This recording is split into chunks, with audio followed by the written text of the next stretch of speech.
Hoy, en nuestra sección de Escuela de Padres con Talento, damos la bienvenida primero a nuestro colaborador, Óscar González. Hola, Fran, muchas gracias. Muchas gracias por tu colaboración. Tengo que decirte, Óscar, que me ha dicho la audiencia que están muy de acuerdo con tus consejos, que son muy necesarios y además que se ven muy reflejados. Con lo cual vamos a seguir en esa línea de ayudar a las familias, ¿verdad? Pues yo muy contento y la verdad que es fantástico que sea así. Pues mira, te voy a contar una historia también que me pasó la semana pasada porque me dio la idea de hablar en esta sección de las etiquetas. Me decía una mamá en una tutoría que tiene tres hijos que son de la misma casa, del mismo hogar, del mismo entorno, y me decía, qué diferentes son mis hijos y mira que los he criado de igual manera. ¿Es eso verdad? Bueno, creo que ahí está el primer error, pensar que estamos criando, educando a los tres hijos de la misma manera, ¿no? De hecho, cuando tenemos más de un hijo, el segundo, por ejemplo, ya tiene un escenario distinto con el que se encontró el primero. Es decir, los padres ya llevan una experiencia acumulada, con lo cual están educando con mucha más tranquilidad, mucho más relajados, y no abordan igual la educación del segundo que la del primero. No te quiero contar ya del tercero. De hecho, hay un autor, Gregorio Luri, que dice que todos los padres deberíamos de tener antes el segundo que el primero. Es verdad, porque iríamos mucho más tranquilos, ¿no?, para educar a los niños. Entonces sí que es verdad que a veces eso comporta que nosotros estemos asignando algunas etiquetas, como tú bien has comentado, a nuestros hijos. Entonces uno es el que es ordenado, el otro es el que es listo, el otro es el que... Entonces estas etiquetas lo que hacen es mucho daño. De hecho, creo que cualquier telespectador, incluso nosotros, si empezamos ahora a pensar qué etiquetas tenemos ahora, a día de hoy, como adultos, que venimos arrastrando de cuando éramos niños, creo que todavía las mantenemos, ¿no? Y es muy difícil soltarlas y dejarlas. Porque las etiquetas vienen de expectativas sobre uno mismo hacia el hijo, ¿no? Porque es como si tuviéramos precondicionado lo que esperamos que vaya a ser nuestro hijo y cuando no coincide algo, nos focalizamos excesivamente en eso que no está cumpliendo, ¿no? Por ejemplo, qué desastre eres, qué desastre eres. Igual tiene un talento maravilloso, es sociable, colaborador en la cocina, pero es desastre. Claro, y nos focalizamos en cambio en eso, a eso te refieres, ¿no? Sí, porque como ya hemos comentado en programas anteriores, focalizamos en lo negativo, no en lo positivo. Entonces sería conveniente que en lugar de decirle al niño y marcarle eres listo o eres desordenado o eres un vago, quizás habría que marcarle o identificar qué es lo que está haciendo, separar lo que es la persona de la acción, de lo que hace. Esto es mucho mejor. Por ejemplo, un caso, un niño que un día cualquiera tiene la habitación desordenada y la madre le ha dicho 200 veces que la ordene, y luego entra a la habitación y sigue desordenada. No hay que verbalizarle, es que eres un desordenado, no. Tú entras y le dices, veo que tienes la habitación desordenada, porque una cosa es el desorden y otra cosa es que él sea eso. ¿Qué ocurre con esto? Si le decimos eres un desordenado, le estamos asignando la etiqueta de desordenado y por un lado le estamos ya, aunque no lo sea, va a acabar convirtiéndose en un desordenado y además no le permitimos que crezca, no le permitimos que mejore. Tú con una etiqueta no te da opción a ser diferente, porque hay que tener en cuenta que los niños van creciendo y ellos creen que son no como ellos se ven, sino como les ven en su entorno. Y lo que le dicen sus padres, lo que le dicen también sus profesores, porque creo que esto no solo queda en el ámbito doméstico, también en la escuela, y le asignan esa etiqueta, ellos acaban viéndose así, es el efecto Pigmalión. Creo que había que buscar el efecto positivo del efecto Pigmalión, pero en positivo, es decir, esto puedes hacerlo, esto puedes conseguirlo, y buscar las cualidades, lo positivo, las fortalezas que tiene nuestro hijo, que tienen muchas, pero nosotros nos enfocamos siempre en las debilidades. Lo que quiere decir Óscar es que justamente lo que estamos haciendo de señalar tan encarecidamente el defecto o lo que quiere la madre o el padre que cambie el hijo, al señalarlo se crea una etiqueta y justamente esa etiqueta lo que hace es fomentar que no cambie, porque no se le da el camino, no se le da la salida para el cambio y sobre todo se puede cambiar mucho mejor desde la motivación positiva, ¿verdad? Y desde señalizar también otros talentos, otras virtudes que pueda tener el niño, más que focalizar tanto en esa etiqueta que justamente lo que va a hacer es potenciarlo. Efectivamente. Y sobre todo, antes lo has dicho, la madre tenía 3 hijos, todos eran distintos, y fíjate que a cada uno le podía asignar una etiqueta. Pero es que esto tiene además su contrapartida, que es decir, en el momento en que estamos asignando estas etiquetas también estamos comparando.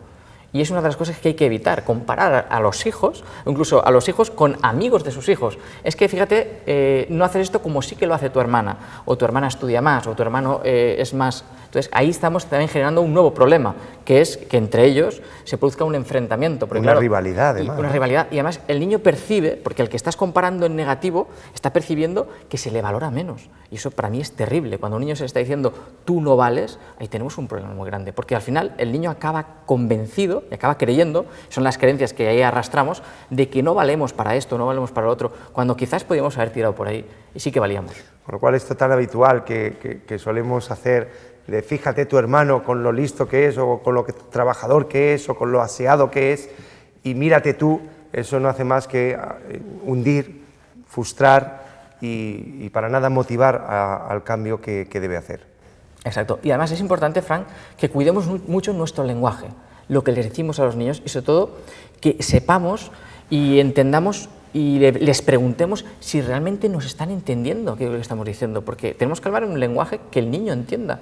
Y desde nuestro punto de vista adulto, a veces les damos unas conferencias y de verdad que los aburrimos. No se trata de dar conferencias, sino de dar indicaciones muy concretas. Por ejemplo, paso una tarde con el niño y el niño ha hecho muchísimas cosas, porque ha hecho muchísimas cosas en toda la tarde. Y al final de la tarde yo al niño le digo, es que te has portado muy mal. Ahí tengo un problema, porque el niño no sabe de todo lo que ha hecho, qué es lo que ha hecho mal. No le he concretado, fíjate, has hecho esto mal. Hay que decirle, esto estaba mal por esto, por esto, por esto. Y explicárselo, porque si no el niño de toda la tarde, el mensaje que ha recibido, que fíjate las cosas buenas que habrá hecho y que habrá dicho, tú solo le has dicho, te has portado mal. Pues si te has portado mal, mañana se va a volver a portar mal, incluso porque peor. No lo tiene identificado. Exacto. Bueno, pues nos has creado una inquietud. Así que quiero consejos ya para los padres para evitar poner etiquetas y para realmente hacerlo bien y potenciar de una manera positiva a nuestros hijos. Muy bien, la primera sería el explicar, como te he dicho, de manera concreta aquello que le estamos pidiendo al niño, es decir, no generalizar, te has portado bien, te has portado mal, no, esto, lo otro, darle esa opción, ¿no? Esto es lo que lo ha hecho mal, explicárselo.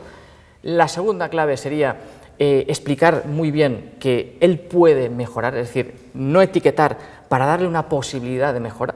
Vamos a buscar la parte positiva, es decir, tú puedes cambiar, tú puedes hacer esto. O sea, ¿quieres decir que tiene que indicar el camino a cómo mejorar? No sencillamente decir, eres un desastre, sino cómo podemos mejorar, incluso colaborar en esa mejora, ¿no? Vamos a arreglar esto juntos y que ese escenario no sea tan frustrante para el niño, ¿no? Como padres debemos de indicarles, ¿no?, el camino que deben tomar, que deben seguir, y entonces eso les va a permitir pues, crecer. Luego, lo que te hemos comentado, evitar comparaciones. Las comparaciones son odiosas y además generan esa rivalidad, esos celos entre hermanos, pero no solo entre hermanos, porque a veces las comparaciones las hacemos con amigos de nuestros hijos y al final nuestro hijo acaba cogiéndole manía a ese amigo al que tanto estás comparando. Y ahora me recuerdo la infancia y dices, jolín, ¿por qué tanta comparación? No, debemos de valorarle por lo que es. Importante también que no nos proyectemos en nuestro hijo, que aceptemos a nuestro hijo como es. Esto para mí es esencial. Tu hijo tiene unas características, tiene unas fortalezas, tiene unas debilidades que tú como padre debes asumir. ¿Por qué? Porque si no asumes que tu hijo tiene unas debilidades, esas debilidades jamás las va a poder mejorar. Entonces, enfócate en el hijo que tienes. No te enfoques tanto en el hijo que te hubiera gustado tener, el hijo soñado o el hijo ideal. Porque igual que dijimos en la primera sección que no podemos aspirar a ser padres perfectos, tampoco necesitamos tener hijos perfectos, porque eso sería muy, muy aburrido, ¿no? Esto creo que es esencial. Muy bien. Y además yo creo que es muy difícil, a veces es hasta cultural, esto de focalizar lo negativo. Nos hemos criado así un poco, ¿no? Nos cuesta poco decir que eres un desastre, pero nos cuesta mucho decir qué simpático eres y eres mejor que yo en esto, ¿no? Y entonces a los padres que les cueste mucho tienen que hacer un ejercicio, sencillamente imponerse la técnica del 2 bueno por 1 malo. Si dices 1 malo, pagas con dos críticas buenas, pero obligatoriamente, para potenciar justamente o evitar decir tanto malo, o si lo haces, compensar ese comentario malo que estás continuamente ahondando hacia tu hijo o hacia tu hija. ¿Te parece bien el consejo? Me parece fantástico, Fran. Dame otro consejo, Óscar. Bien, creo que la última clave, Fran, sería que nos debemos convertir los padres en buscadores de tesoros. Hay una frase muy buena de José Manuel Marrasé que decía que los profesores debemos de ser buscadores de cualidades y no de defectos. Vamos a aplicarlo también a casa, en el ámbito doméstico, ¿no? Vamos a convertirnos los padres en buscadores de cualidades y no tanto de defectos. Y aquí recuerdo yo cuando empecé a trabajar hace muchos años en la escuela, creo que en este sentido algo ha evolucionado, Y algunos alumnos, algunas alumnas que han pasado por mis manos, yo no les he puesto esa etiqueta físicamente ni se la he verbalizado, pero sí para mis adentros he pensado, fíjate este niño, fíjate esta niña, ¿qué será de él, no? ¿Qué será de ella? Y me he equivocado con ellos. Porque años después, cuando han pasado 5 o 10 años, y he preguntado por estos alumnos, estas alumnas, y me han dicho dónde están, pues es cuando te das cuenta que al final el éxito vital no depende tanto de si hemos estudiado o si no hemos estudiado. Creo que hay mucho recorrido, mucho camino, y si ya cuando son tan pequeños nos estamos condicionando, este no va a ser nada en la vida o este no va a conseguir nada, nos estamos equivocando, creo que muchísimo, y además estamos dando esa opción a no crecer jamás, a no mejorar, y ahí tenemos mucho trabajo por hacer los padres. Yo creo que además, si somos sinceros, si ahora ustedes piensan cuál fue su mejor profesor, su profesor o profesora favorito, seguro que fue ese profesor que no le puso etiquetas, seguro que fue ese profesor que le hizo creer en sí mismo.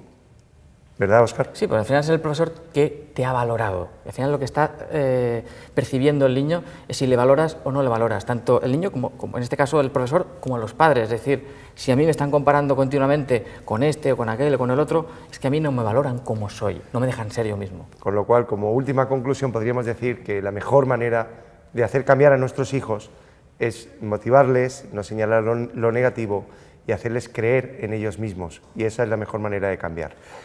Y bueno, vamos a los deberes, a los ejercicios. Es un tema duro, el de las etiquetas. ¿Qué deberes les vas a poner a los papis de la Escuela de Padres con Talento? Pues fíjate, es una actividad muy sencilla que la pongo en todas mis escuelas de padres. Les digo a los padres que me hagan un listado con las cualidades positivas de sus hijos. Y parece sencilla, pero es complicado. ¿Solo lo positivo? Solo lo positivo. Pues claro, cuando les digo, hazme un listado con las cualidades, en este caso negativas, ¿no? Con los defectos, con lo que hace mal tu hijo, te escriben 3 folios. Pero cuando dices, hazme un listado, pues les cuesta escribir, les cuesta buscar.